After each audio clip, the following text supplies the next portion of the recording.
Have you ever wondered how it's possible to use a free daily email newsletter to grow and monetize your business? That's the main theme of this episode. And of course, we'll be covering a lot more tips and strategies to convert and monetize customers. I'm Robert Scrow, and this is the show that brings you profit producing secrets from the greatest marketers in the world.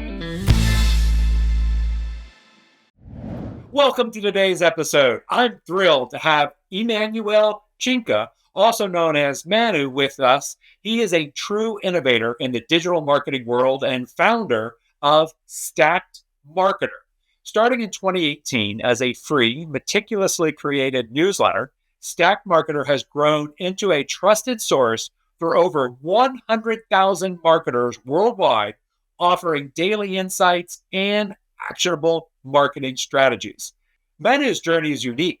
From his early days as a professional poker player and best-selling author in the poker space to building one of the most engaging marketing newsletters, he's become a master of blending storytelling with data to uncover trends and actionable insights. Today, we'll dive into the strategies and lessons Manu has learned in growing and monetizing newsletters, all while maintaining an audience-first approach. Get ready for insights into what it takes to stand out in a crowded space, build trust with readers and sponsors alike, and transform a simple newsletter into a thriving, monetized community. Emmanuel, welcome to the show. Thanks for having me, Robert. Excited to be here. Well, it's an absolute honor. And it really wasn't that long ago that the whole concept of an email newsletter was really just a email opt-in list. And there were these unconverted leads that we hadn't gotten to buy anything yet. And over the last 10 years, there's been some media companies that have actually exited for some substantial millions of dollars. For somebody who isn't familiar with the concept of an email newsletter, and I've been hiding under a rock the last 8 to 10 years. What is an email newsletter? How does Stacked Marketer really help monetize those unconverted leads as readers? I think nowadays you can think of an email newsletter pretty similar to like a digital newspaper. Many of the most successful ones tend to have this kind of format: digital newspaper, digital magazine. There's the specific format that you can have in an email. Some are some more options than a newspaper, fewer options than on a website. So the good and the bad there. So you can think about it that way. And I think that starts to paint the picture of how you can think about it in terms of like, okay, so how do you monetize them? Why do people like it? All these other questions that might come up for someone compared to like an opt-in list where people sell to and then nothing else happens. I think that's the key differentiator, or like the key thing to think about email newsletters nowadays. And what's the real value of formatting in that way and thinking of it as a newsletter versus just our old opt-in lists? What's been happening with these email newsletters that's made them such a popular option? Well, the direct connection with the readership, I think, that email creates. So people opt in, which, it's great that they opted in before, in those opt-in lists as well, but then also the type of information that they get. They get information, entertainment, education, like this. It's all together. And it's also in the name newsletter. They get news. Like in our case, news is a big part of what we deliver for our readers at Stacked Marketer. So these two factors, the direct connection being also the fact that many times, for the most part, you send it people, when they receive your newsletter, they get an actual notification. So they're like, oh, I should read this. There's a little bit of a nudge to them. And then, for you, that you depend much less on algorithms from, let's say, like social media. If you have a good follower, base on social media. There's been stories from like Facebook, Instagram, YouTube, how you figured out some ways that you gathered a great audience, an engaged audience, and then algorithm changes meant that you don't reach that audience as much. Now, to be clear, like email is not completely 0% algorithm in terms of deliverability, but it's much more predictable. And if someone really wants to get your newsletter, they will get it. So these two factors of like the format in which you deliver, the kind of information that you deliver, and the fact that you can nudge your subscribers helps a lot to create like good a good win-win situation for both sides. Yeah, it's probably about 7 or 8 years ago. I started hearing about Morning Brew and these this whole thread of email newsletters and what they were about, and of course check them out. And then your email newsletter, Stacked Marketer, actually did a deep dive into as part of your subscriber only feature, which I really want to get into that because that's very fascinating.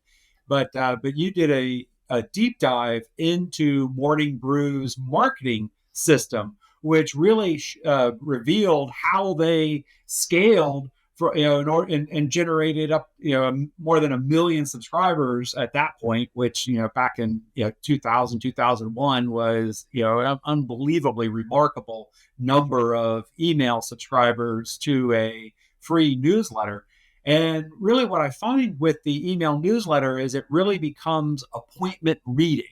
Yeah. That when that comes in, that customer, that the reader, the relationship, they really have what a Popular Mechanics called the timeout experience. Mm-hmm. Popular Mechanics came out with a whole study about 25 years ago, where they went and researched their readers and found that very few people who read Popular Mechanics magazine at that time were taking that section of the explanation of how a jet engine works and building a jet engine. What they were doing is they felt a little sense of joy and kind of a timeout by having something to read that was interesting.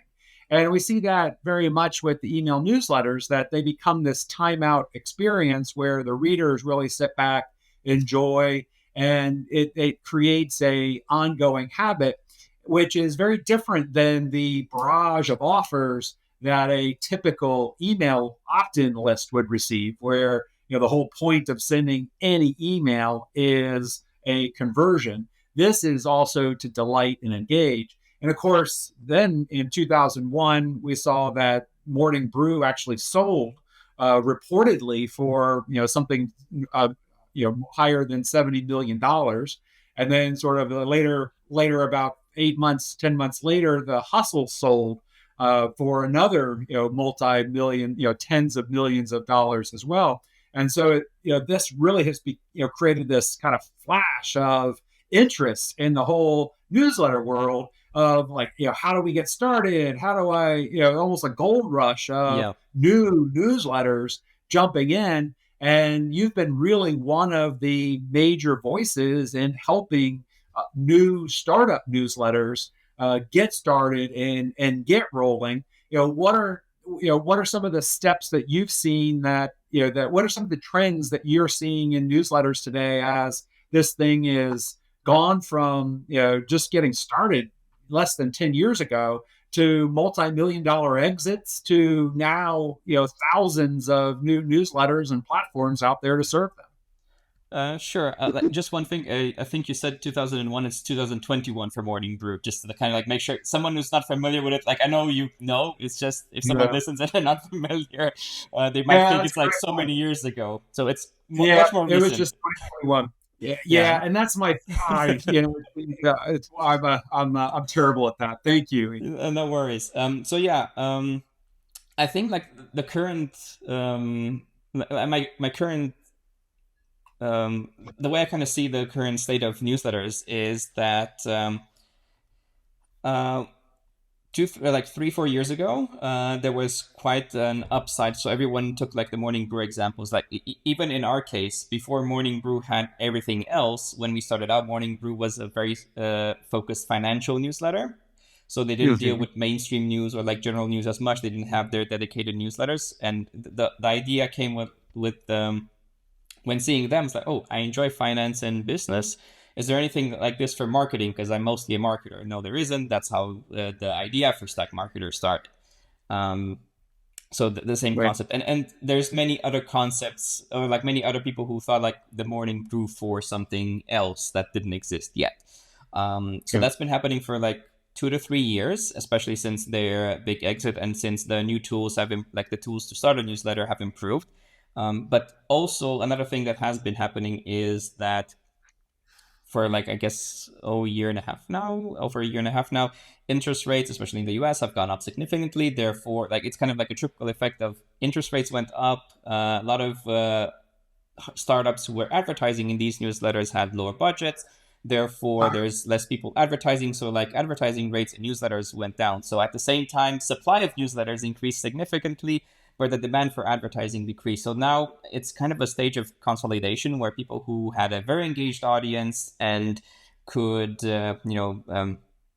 essentially generate sales for sponsors at some point, they're doing pretty okay, even growing. And then a lot of the smaller newsletters or people who were just not right with the timing, they tend to end up like trying to sell their newsletter to someone else. There's like some mergers that has happened, especially when you add a third factor of AI. So AI newsletters were very popular in the past 12 to 18 months as well. And I've seen like many of them just kind of being rolled up into one brand. So whoever was doing it really well, they acquired like 3, 4 other smaller newsletters, things like that. So like it's still in the early days, but I would say 2024 especially was a little bit of like hitting a ceiling, at least initially, or decreasing a little bit when it comes to monetizing newsletters. Um, and then we'll see what happens in the future. But I think starting a newsletter has become much easier. Monetizing it, you depend a little bit on external factors as well. That's kind of my Okay. overview for now. But happy to like dig more, and if you have follow up questions or on that or. Yeah, and I think for somebody who is kind of thinking through an email newsletter, and particularly somebody that might be coming from a digital marketing background, where you're thinking more in terms of generating leads and converting those, and they certainly are doing offers and launches and things to the list. But what really is the difference between content that and what your approach is to creating content for a newsletter, that is something that somebody reads, really almost on the basis of like what a newspaper would be if there was such a thing as a daily newspaper about what's going on in the marketing world. Okay. How do you approach creating the editorial content for that? That would be different from what somebody might have as a background of creating direct response, follow-up emails as part of a nurture list. Yeah, I think the main difference is that you don't think of it as copywriting quite as much. So when you think it's like 80% like if you're doing direct response, kind of nurturing your list, trying to guide them through the process, you're like 80% copywriting, 20% content. Here it's more like 80% content and information, 20% copywriting or advertising or something like that. So something that's a bit more of a sale in some way, so a marketing item.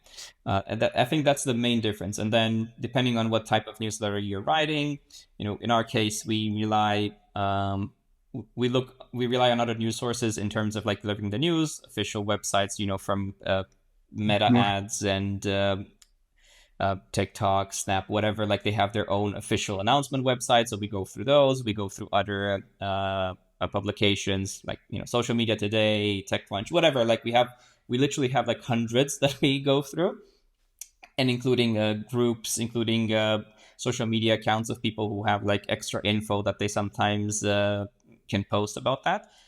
So that's a big part, around half of the newsletter, and then and that was also the starting point. So it used to be that our newsletter was 80% news, and then we have a second part where it's more us diving into marketing concepts, looking for insights. One thing that we've launched about a year ago that we really enjoy doing, and I think our readers as well, is what we call data stories. So we go and try to find data or run our own surveys and try to then paint a more visual story. So charts that are relevant, whether these days, a big topic would be e-commerce, especially in the holiday season, um, Black Friday, Cyber Monday, all of these sales days that are happening in the US.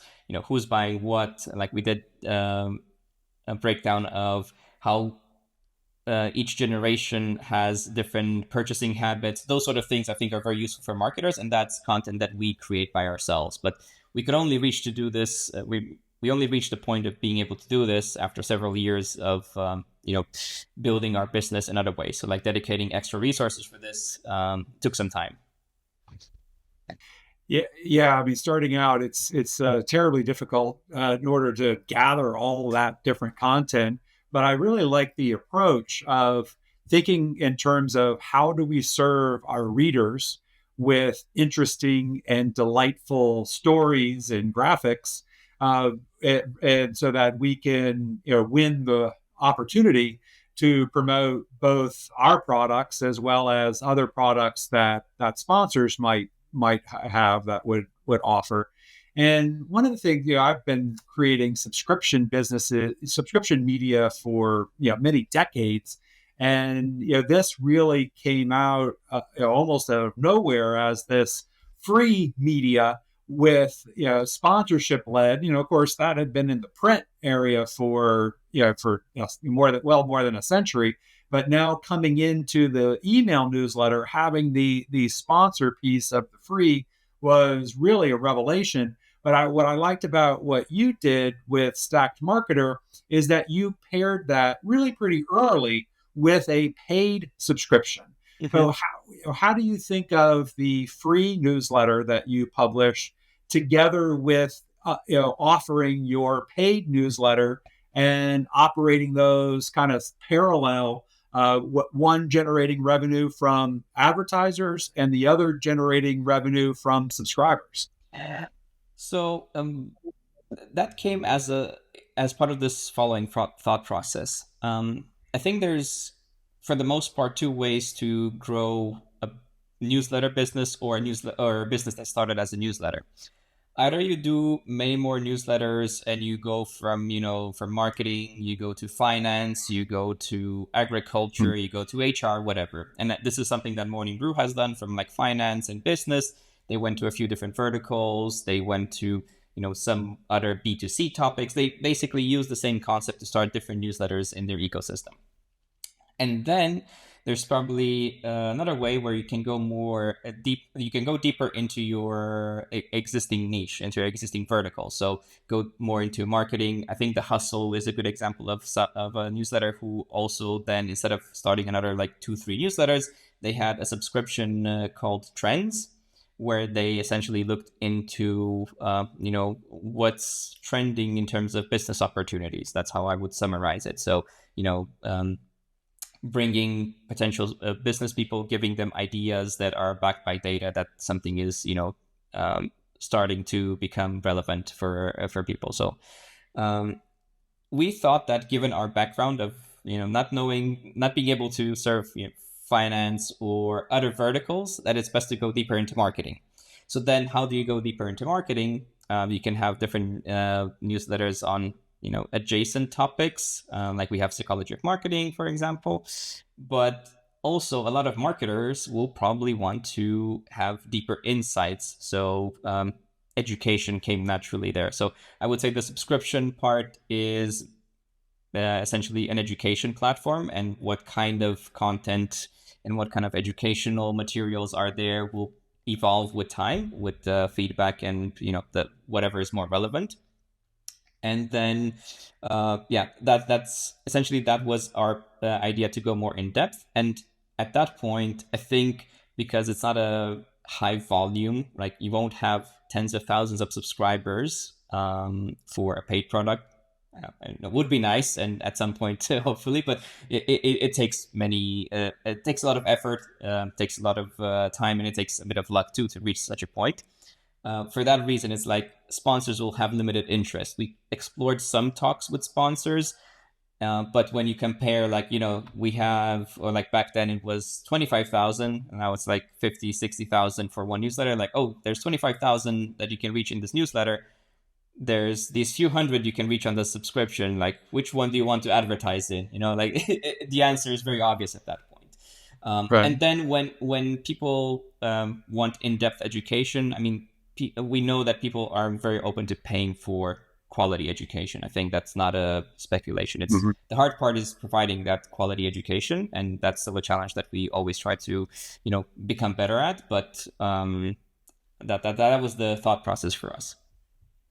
Yeah, no, I love that, and I really have seen it. Is I 30 years ago I was in the association framework, and then I might be running the association for dermatologists, but there would be an association and we'd have a magazine and we'd have conferences.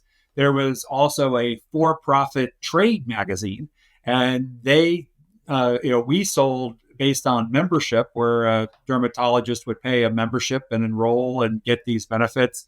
The trade magazine would send out the magazine for free and would receive, get sponsors and advertisers within the magazine, and that helped fund it. And so I've really seen, and then they would sometimes have conferences or other paid types of research and things that they would create in there. So I really saw when I saw the newsletters crop up, the email newsletter, like, this is the Yeah, same thing as the trade journals from 20 years ago. The postage costs and the printing costs and, the recession of 2007 had wiped out many of those types of businesses. But, this was a new resurgence of that model because, consumers are more accustomed to reading email now than they were 20 years ago. And it makes sense to get this via. Also, the other thing I think is interesting is rather than sitting down and publishing an entire magazine, if you break it up into a daily, it's really not that much more work from a writing and production standpoint. It's just that you are giving it out in maybe 4 or 5 minute segments, yeah. in terms of consumption, rather than something that you would mail and it would take somebody a whole hour or something to read. So it's a very similar model, just adapted to today's media. You mentioned about how the types of things that sponsors are looking at when they are considering sponsoring an email newsletter. How do you even get started? When somebody you're working with creates a new email newsletter because they took one of your courses and they learned from you how to get started. How do they even begin monetizing this list that they're creating and reaching out to potential sponsors? Kind of, yeah, what do I charge for what I have? How does somebody navigate and figure that out? Well, it's a topic that we can talk a lot about, but I can give you like the key breakdowns for this. So first off, I just want to put a disclaimer out there that we got kind of lucky that we did marketing because it's more obvious now than then. The niche that you chose, it will matter a lot. Will make a big difference whether or not you can monetize it and how much you can monetize it for. There's a big difference between newsletters that are read by, let's say, businesses, even though obviously it's people, because a business is just it's just a group of people. But if it's a B2B audience or if it's a B2C audience, and then even the B2C audience will make a difference, right? So if it's um, more entrepreneurial type of people, or just in general people who can spend more, you'll be able to get sponsors who pay you more. So first off, choosing your niche with the audience that other people want to reach will be a key factor. Um, for that, to decide that, you kind of have to just look a little bit, are there people who have conferences, other publications for that audience, right? So you will find some incredible niches that nobody thought about and you might be passionate about them, or you might be a little bit wishful thinking, like, why did nobody do this? And you think that that's the key. In my experience so far is that if nobody does it, it's probably not that great. Like, you didn't it like most people have the same ideas and somebody has probably tried it, and if you don't know about it, or you cannot find it if you research in depth, it means something did not work out. And I don't mean the newsletter specifically, I just mean like nobody wants to advertise to that audience type of scenario. So you reach that part, and then let's say you started the newsletter, you get the readership. Then the easiest starting point is to ask your current readership, like, hey, do you want to reach other people like yourself who's reading this? We have advertising spots open. That's one way. Then what I also did was look at trade shows, conferences in the marketing space, look what companies are attending there, and kind of going with a bit of a pitch to them of like, hey, you go to this conference that it's attended by 1,000 people, and you pay, $5,000, $10,000 to send your team here, to get a booth sometimes, whatever. Like, there's high cost to attending a physical conference. It has its benefit, but it's a high cost thing.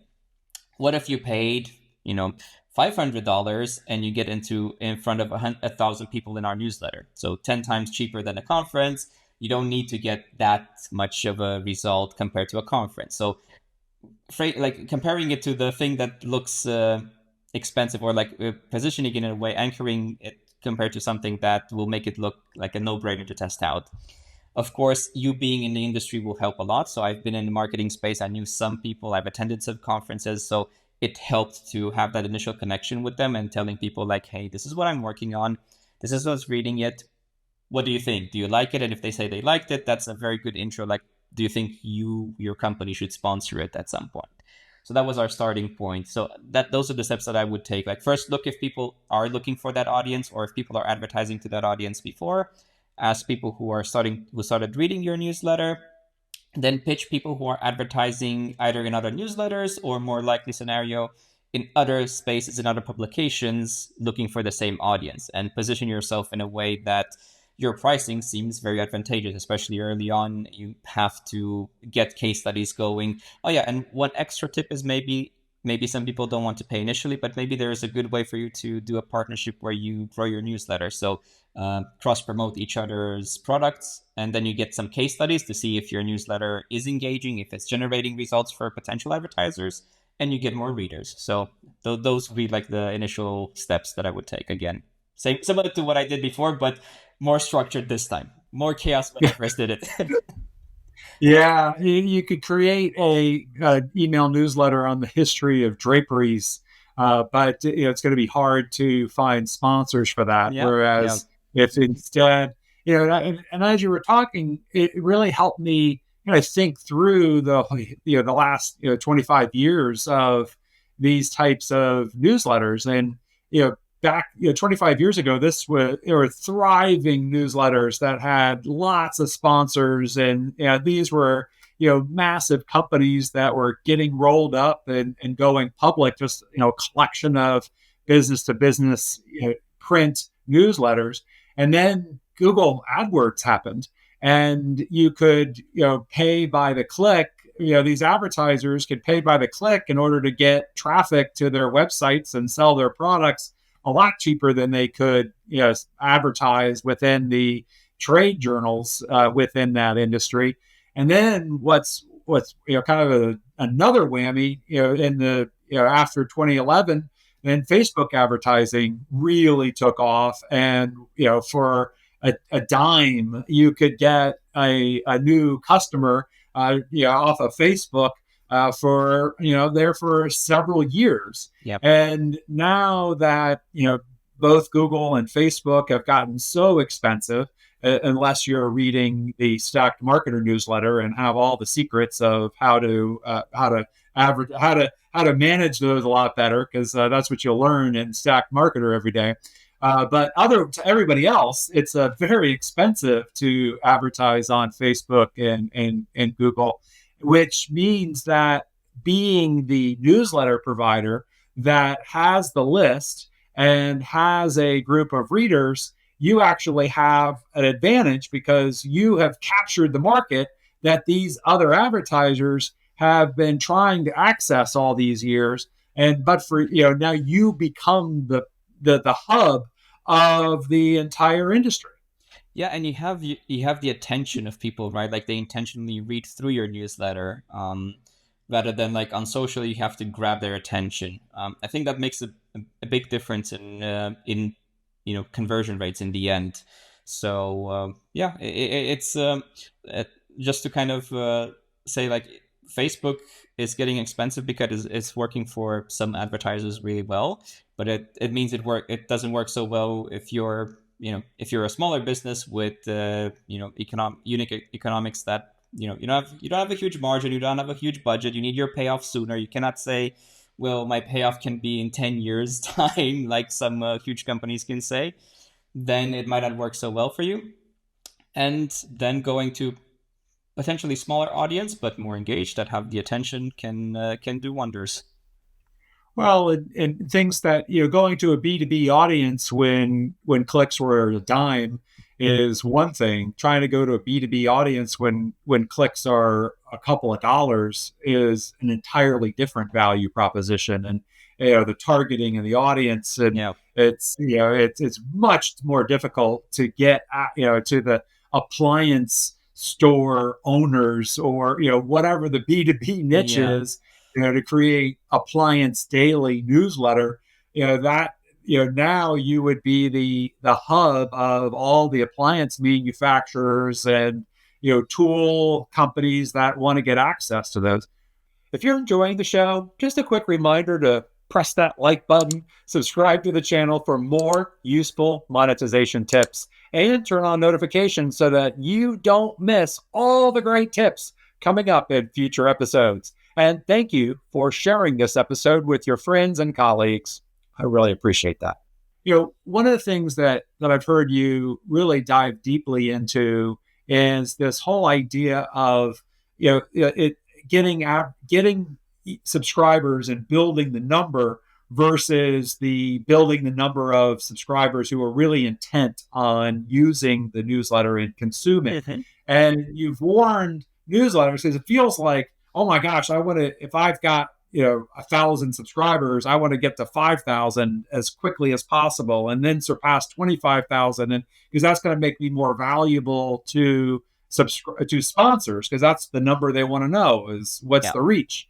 But you warn email newsletter operators to be more disciplined about how they grow their readers. Why? Well, so if you're a little bit if you understand the technicalities a little bit, you'll realize that just because you have people on your list doesn't mean that they actually read your newsletter. So that's one thing that's not great. Like, you're kind of lying to yourself.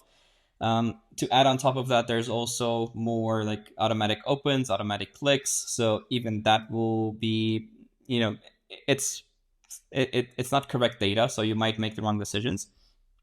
And then the most important one that I discovered early on, even before these automatic opens and clicks became more problematic, I would say, since Apple Mail privacy and such. So what ended up happening for us specifically, and where my lesson comes from, is that if you grow your list and you don't keep engagement high, at some point you will start being your deliverability will start suffering. And that means you go from, let's say, primary or updates tab in Gmail, you start going into promotions or maybe even spam. And you might say that there's not a huge difference for promotions, but there is. First of all, you don't send a notification to your subscriber if you go into promotions almost ever. Like that's usually the default setting, and people don't change defaults. And then the even more important part is it's a bit of a snowball effect, where if someone is, like, let's say, on the edge of whether to go primary or promotions, if most people or too many people get it in promotions, they will open less, therefore your engagement drops, and whoever is on the edge, now it's not on the edge, it's also in promotions. And then again, like, it just keeps repeating until your list becomes, your newsletter gets sent into promotions only, and people will read it much less. So the numbers out there, at least when I last looked into it, was like, update, like the updates and primary tabs where you get a notification, a normal open rate would be around 40 to 45%, and in promotions tab you'll be around 30-ish%. Yep. And if someone says that 50% more people reading your newsletter is not significant, I disagree with them. So that's kind of my take there, and that's why it matters. And we've also seen it in practice with sponsors. Yes, they might be a bit skeptical at first, but once they see that the types of engagement and the type of, like, the amount and the type of traffic we send to them is comparable to those, like, 100,000 lists that don't have a good cleaning process, and like they don't keep engaged readership, then they're convinced. They don't care. So it might be a little bit more difficult at first to get that thing going. The best example I have with this, it was actually with Salesforce. We worked regularly with them now for like 2 years, maybe more. But they had, in the initial conversation, there was a question like, your list is a little bit smaller, your social following is a bit small. Like, I'm a bit skeptical, but I'll try it. And thankfully, we delivered on that, and it's working well with them now as well. But it does happen, and it can be a challenge. But on the other hand, what could happen the other way if you don't clean your list is people will get excited, they advertise once, and then they don't advertise with you again. So you have to balance it out. So I'm not saying that you should cut everyone who doesn't like click every sponsor link or anything like that. But if someone really drops out, if someone really doesn't read your newsletter anymore, it's good to like not send to them anymore. And how are you? That's brilliant, because folks are not opening the newsletter and reading it. That particular email address on your list not only doesn't have value to you, and being your paid member for your paid subscriptions, or to your sponsors, and not only does it not have value, but it actually can cost you in deliverability and preventing you from reaching the inbox on some of your other subscribers. Yeah, exactly. So it's really smart to, you don't want to use a sort of a fast offer in order to try to get new subscribers. And I know that you often talk about how for getting subscribers, you really want to have an offer that either saves money, makes money, or saves time. How do you balance that approach with this idea of making sure that the reader you're bringing on has a very high intent to engage with what you are delivering? Well, we know kind of which channels do better in terms of long-term engagement, but even if a channel doesn't have initial like long-term engagement, we essentially have, you can think of it as a trial period. So we have this segment where we say, if someone subscribed in the past, let's say today, and then they don't engage at all, don't open, don't do anything with the next 5 emails, we send them a re-engagement to ask them like, hey, are you sure you want to still be subscribed? And if they don't, we remove them. So if there was some, let's say, like you said, like they subscribed like an impulse and it actually was never a good timing, never a good match, we just remove them. So you can think of it as a free trial to a free newsletter. But so we're very careful about those initial days there. And that's essentially it. So we're very open to people trying the newsletter and seeing if they enjoy it, even though we might not know the channel is good or not initially. And then we're just very careful that if something is not a good match, that these subscribers, get re-engaged first. Like we send a notification like, hey, this is what we see and why we're sending you. We want to make sure that you actually care about what we send. We don't want to just be in your inbox and be like another number in your like 1,000+ emails. And then if they don't re-engage, we just remove them. So that's kind of how I would say the intent part, how you can solve it. So sometimes offering an incentive to get people to subscribe will also bring people with lower intent, right? Like you could have like a sort of a sweepstakes to get subscribers. I think that's like a popular thing you can do for a lot of verticals, and also for, like you said, like opt-in lists, not newsletters. It can work for newsletter to try out, and then you see how many people who subscribe for the prize actually like your newsletter, and then decide if you want to continue doing it. But it's important to have that initial segment that you say, if you actually don't care about the newsletter, and set your parameters of what that means for you, please know that you won't be getting it anymore, and then you stop sending to that type of subscriber. That's really smart. I love doing that trial period where you're measuring the subscriber over the course of the first few days in their engagement in order to decide, make decisions on whether they were, really a subscriber, whether you really got a engaged subscriber there, or you need to let them go, because otherwise they'll drag you down. by not opening those emails. And one of the things that I've noticed probably a couple of years ago, where you really scaled your team and brought on more people to help you create the editorial. And often when I see that happen, where the principal who had the idea, who was creating the content, you often see kind of the quality decline. And because a team, they usually measure the writing based on the volume that they create, whereas you're very disciplined about it has to solve a problem. And if you can solve the problem in 100 words or 150 words, then that's better than solving the problem in 400 words. Or it's not, we're not basing the quality based on the quantity here. How are you? How did you find training your team and engaging them to understand the value isn't simply that it goes out every day, but the value is that it solves problems and engages readers every day.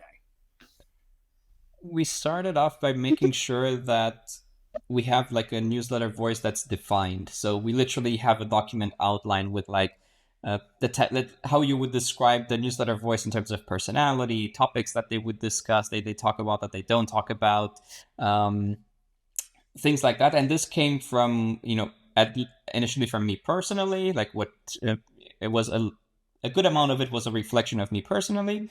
And then it evolved based on feedback from readers, based on other people who joined the team and they had good ideas of how to include it. But it was never that any person who joins does their own thing. It was always like you have to embody that persona of the newsletter. So we have that document where we have these defined, we iterate on those, and then anyone who joins on the writing side of things, they have that checklist next to them, they have that description next to them, they have extra guidance from myself or now other people on the team who've been around a while, and they know that. So that was the main thing. Of course, there's also a structure of the newsletter. Like we have certain criteria in terms of length, like you said. Like we don't want to overdo it too long. We don't want to we want to make sure that it's like every section can be like read one at a time. There's not like a long it's not a long essay newsletter. There's a space for long essay newsletters, by the way, but we're not that. So we have these things defined and we iterate based on feedback as well. That's the short story of it. But we were very intentional from the beginning to describe this persona and make sure that second, third, fourth person, they can read about them and they can make an image of them in their mind. Newish. Now it's also interesting. Again, a very important difference of the email newsletter, as innovated by the Morning Brew and the Hustle, was that each segment stands on its own. It tells a complete story. It may be a brief one, and there may be some more facts, but you can and it provides a link to go click and get those facts. But the story itself is a complete thought. Whereas really the concept before that, for the first 15 years of daily emails was this idea of having kind of a headline and a hook in order to get a click, in order to come to your own website or the where the article is hosted. Either way, the idea was to use the email newsletter to generate traffic to a web page. And this is really more focused on having the email newsletter, to get engagement in and of itself, so that it is, how do you balance that kind of this idea that, oh, okay, reader, you're going to be able to sit back and engage in this, with the idea of engagement, where you're trying to get somebody to actually click, maybe for a sponsor ad or to register for a training that you're doing. How do you kind of balance that sort of value proposition of the different content that you're publishing? Well, you kind of nailed it with your ending there. That it's the different kind of content that you publish. So, for example, if you check anything that has to do with news or even with the data stories that that I mentioned before, the click is not that important for us because the point is that you have everything delivered there for the subscriber, for the reader to just absorb everything. And of course, like you said, if you really have to go in depth, you have the option to click. But then we have, I would say, a few pieces of content. Maybe they're not daily. Well, one of them is daily, where we kind of look at the click as well. So a very popular section in our newsletter is a brain teaser. It's not marketing related almost ever, but it's actually something that people really enjoy. We even tested removing it, and we got a lot of replies of like, please include it again. Did you forget it? Things like that. So that was also a good sign of like, we're doing something right, that people notice that something changed in the newsletter. So we look at how often people click on that, because it's very often a very popular piece of the newsletter. And we see like, do they click more often? Do they click less often? Like, how's the engagement trending there based on that brain teaser? And we sometimes have some links in the intro, especially one we have once a month. So for everyone who's familiar with email, you know that Apple Mail privacy protection was introduced not too long ago. And essentially what happens is that even with some delay, they will show that system shows that 100% of your emails are open. So whether the person actually opens or it's Apple's servers loading your open pixel and such when you're connected to a Wi-Fi. There's a few details, so it's not like literally the moment you send, but it shows as open almost 100% of the time. We introduced an intro that once a month we say, hey, there's Apple Mail privacy protection. You might not have clicked on newsletters in our newsletter. We have a segment that if you don't click for a certain period of time, we try to re-engage you. But if you just want to make sure you don't get caught in that segment, click here once and then that's done. So we see like how that varies. Like if we keep engagement high or it increases with our list, it means like, okay, people are paying attention. They might not click out on other articles, but they're paying attention. So it's a good sign. And of course, for sponsors, though for sponsors, it's less predictable because some are, let's say they sell like enterprise level type of software. They will get few clicks, but they only need like one customer a year to make it worth it with us or something like that. Like something like very absurd in terms of lifetime value. And just as reality is with a lot of advertising, if you're very frequently in front of the same eyes, you get less engagement. So for that reason, like we try to look at the sponsor as well. And of course, we try to, improve it both in terms of conversion and clicks on our side. But that's a little bit less reliable. The most reliable is like the brain teaser and our intros, where we know that it's kind of the same frame of mind that people go into with. So we don't check other things too much, but those are like our regular gauges that we look at in terms of engagement for clicks specifically. And what I found is, there's really two things to this. Is one, the email engagement where you're getting the click, even if they're clicking on a brain teaser, that still tells Gmail that's a subscriber that is reading that email. It's also very low in the newsletter. Sorry to interrupt. Like, so if we don't put it at the first thing in the newsletter, it's very low. So it means people scroll down to reach it. So like that's also a good signal that at least people skim, right? The headline might catch their attention and they might go deeper into whatever article they care about. Yeah, totally. So I think, most people getting into this are really, jumping on a platform. There's plenty of email newsletter platforms that you can check out, and they, get to work. One of the sorts of pieces of bad news that comes along is that email deliverability isn't this guaranteed thing, because you crafted this message and then somebody subscribed to it, came to your website or, went to your forum, put in their email address and said, I want this. And then you send it out to them. It doesn't mean that's guaranteed to land in their inbox just because you sent it. And that whole idea of email deliverability becomes this sort of art of getting your actual newsletter delivered to the subscriber. When along this email newsletter lifecycle does somebody need to start really paying attention to email deliverability? And what are some of the things that you're doing in order to ensure that your subscribers who asked for your newsletter actually receive it? The sooner the better, that's for sure. That's no Yep. doubt. And I can again explain with my experience. We used to have a different name and we had a different domain. So I have an experience of using two separate domains. One when I was a newbie and didn't know much and saw what happened there, and then once after we switched our domains and did things better from what it looks like. And I thought it would be better then, and the results confirm that it's better than the way we did it now. So um, if you don't start early enough, your domain will already start getting. What happens with, at least with Gmail? So Apple Mail was quite easy. Now they might have some changes. We'll see how that goes. But for Gmail specifically, I'm talking now. Um, a lot of your deliverability is actually at the sender address, not even just domain, but the actual sender you have. So if you have, in our case, crew at stackmarketer.com, Manu at stockmarketer.com will have a different deliverability. Of course, the domain matters a bit, but not as much as you would think. So the core for Gmail is the actual complete sender. So Yes. with that in mind, you have to get that. You have to get engagement feedback, positive engagement from your subscribers to that sender. And the earlier the better means setting up your custom domain for that. So like there's some email platforms that say you can send with their subdomain.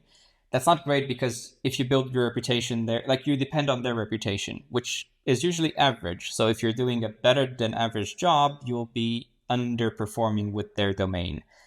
If you're, trying to spam people, you're probably going to be overperforming. But you'll then probably not be allowed to sell anymore with them. So that's just it's best to have your own domain and do things really well.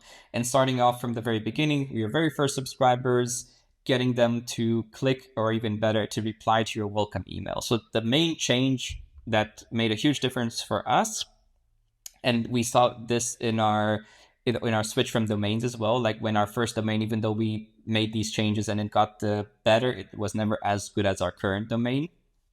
Was when we asked for replies in the welcome email. So the very first email that someone gets from us, and they reply to it, it doesn't have to be a very high reply ratio, right? If you get like 5-10% of people to reply, even just something small like a hello or so, it makes a big difference. That's our experience, at least at the moment. So crafting that perfect welcome email that gets people to reply to it, maybe click as well, those will be great. So those are the best things. And if you do it from the very beginning and you don't have any huge influx of disengaged subscribers of spam, basically. So there's situations where people kind of try to, subscribe spam emails to you to, I don't know, warm up their own domains, their own emails. There's a lot of stuff happening. So if you have some new inactives cleaning, as I call it, so you clean up people who are not actually engaging with your newsletter, this should be a pretty solid first step that does better than like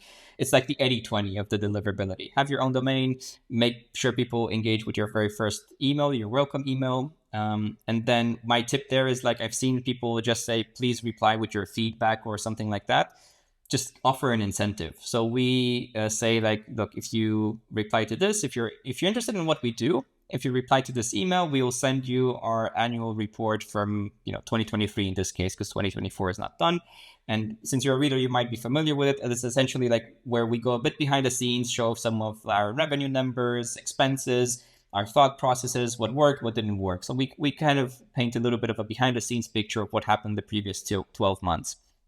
And it's often our most clicked link. And therefore, when we put it in the welcome email, it's often the thing that people reply for. So it works really well for us. I think everyone who's building a newsletter can figure out some kind of incentive there. So, for example, the typical marketing strategy where you offer a lead magnet for people to subscribe.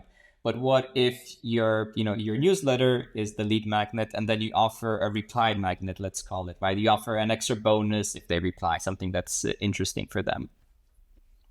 I love that. That's brilliant. That reply bonus and really how you simplify, and boil down email deliverability into getting your domain, getting a click and reply, and that be first email. Those are really very doable things.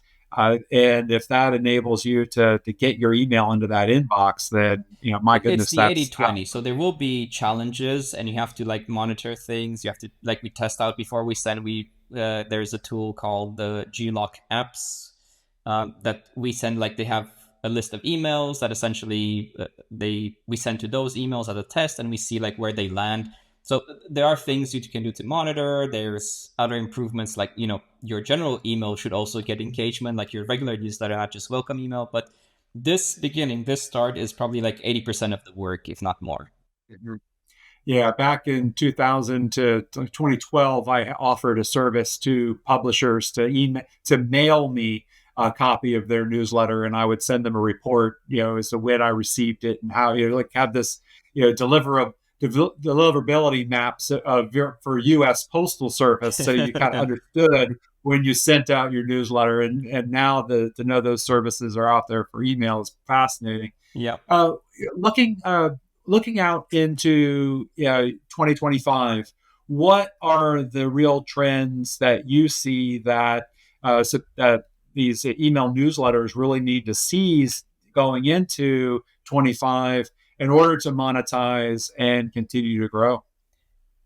I think the biggest one is something that I mentioned earlier in our conversation as well. The fact that advertising budgets, especially if you monetize through advertising, which is the most common way for newsletters, um, they're not going to just completely explode again and be like 2021 levels, 2020, 2021 Yeah. levels. So you have to think carefully how you deliver results for sponsors. You also have to maybe like reduce your cost compared to what you wanted to do. So it's kind of a different market environment overall.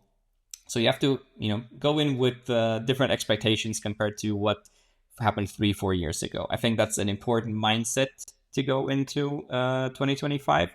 I do think, if from what we've seen and what I've seen discussing with others, it's getting better. Like, things have stabilized more, like what the expectations are, what the budgets are. So like, it used to be, end of 2023, early 2024 is like, I have budget, I don't have budget. Like, these conversations were like on and off very frequently. But now it's like, okay, I have around this amount of budget that I want to spend, and I need these KPIs hit. So you have to be aware that people have certain metrics that they need to hit, certain performance metrics, and then have these expectations in mind. I think for the bigger trend of newsletters, I think we will continue to see more consolidation. So I think a lot of the smaller newsletters will struggle, especially if they started in that gold rush type of period. It's not necessarily, doesn't mean that you should not start a newsletter. It just means that you have to be a little bit more mindful and have certain expectations of how you start a newsletter. I think it's one of those things, like, if as I said, I got a little bit lucky as well, that because of the time when I started it, even though I did some things that were not great or I made mistakes, it was not so important because the market was good enough. Like, I moved fast enough with our team and everything, that we learned from the mistakes quickly enough to do well in the end. I think now it's a bit less forgiving, and like, the more mistakes you make, you might not things might not look great at the end. I've seen even now people kind of say like, sold my newsletter, or want to pause my newsletter looking for a regular job, things like that. Wow. It happens, and it's the reality of things. But that's my view on it. I think newsletters overall will improve in quality on average, but there's a bit less of a gold rush. There's a little bit of, as I said, a bit of a ceiling now, and you have to um, you have to be you have to make less mistakes to succeed, I think. Well, that's fabulous. I mean, really a interesting concept, because I talk about with subscription retention. It's not about the what you deliver; it's about the results that your subscribers Mm-hmm. experience because of what you deliver. And it sounds very similar to what you're describing for sponsors and Yeah. advertisers. It's not simply the ad or the placement, but the results that the sponsors and advertisers receive as a result of that placement or advertising. That's really going to determine, whether or not that advertiser becomes a regular, within your publication, and it's something that continues to generate revenue for you. No, that's absolutely brilliant that would be, what would be expected going forward now that we're in this era of more accountability for advertising, and there's less just money flying around. Manu, thank you so much for being my guest. I encourage everybody to check out stackedmarketer.com. You're going to love this newsletter showing up to you on a daily basis. Also, when you are offered the opportunity, make sure that you become a Stacked Marketer Pro member. I know there's been a trial Yeah, over the years. still. So people can check it out for basically we have a trial of 7 days for $7. So like $1 a day trial. See if it's useful, Yeah, and yeah, take it from there basically. can't lose. Check it out. I've been a pro subscriber. Since before we I don't called it know. Pro, so that's what I would Oh, say. okay. I would say that much. Yeah. Yeah.